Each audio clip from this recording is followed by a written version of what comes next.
தாய் தமிழ் உறவுகளுக்கு வணக்கம். ஜோசப் விஜய் ஆதவ் அர்ஜுனா மோதல் முற்றுகின்றது. ஜோசப் விஜய் ஆதவ் அர்ஜுனா மோதல் முற்றுகின்றது என்ற தலைப்பில் இந்த காணொளியை காண்கிறோம்.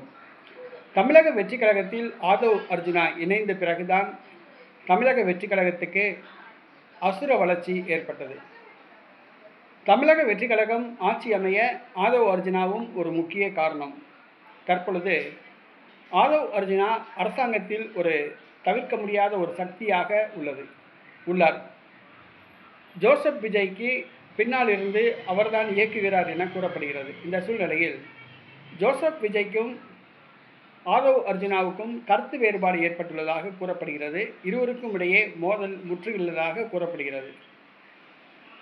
ஊழல் தடுப்பு பிரிவு எஸ்பியாக திமுகவை சார்ந்த திமுக ஆதரவாளரான அருண் ஐபிஎஸ் நியமிக்கப்பட்டுள்ளார்.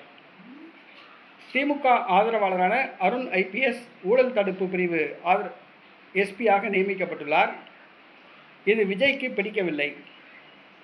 திமுகவை சார்ந்த அருண் ஐபிஎஸ் இந்த பதவியில் நியமிக்கப்பட்டால் திமுக செய்த ஊழல்களை இவர் எப்படி வெளியே கொண்டு வருவார் என ஜோசப் விஜய் கருதுகிறார். ஆனால் ஆதவ் அர்ஜுனா ஆதரவில்தான் அருண் ஐபிஎஸ் அந்த பதவியில் நியமிக்கப்பட்டுள்ளார்.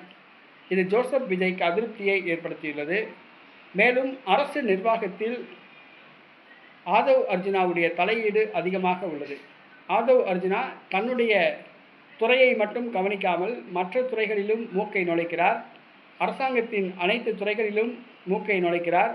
அரசாங்கத்தை தன் கட்டுப்பாட்டுக்குள் வைக்க வேண்டும் என நினைக்கிறார். இது ஜோசப் விஜய்க்கு பிடிக்கவில்லை. இருவருக்கும் இடையே மோதல் முற்றுகிறது. கருத்து வேறுபாடு ஏற்பட்டுள்ளது. பனிப்போர் ஆரம்பித்துள்ளது. ஆட்சி அமைத்து ஒரு மாதம் கூட ஆகவில்லை. தற்பொழுது ஜோசப் விஜய்க்கும் ஆதவ் அர்ஜுனாவுக்கும் மோதல் முற்றுகிறது. எங்கே போய் முடிகிற போகுது என்பது தெரியவில்லை.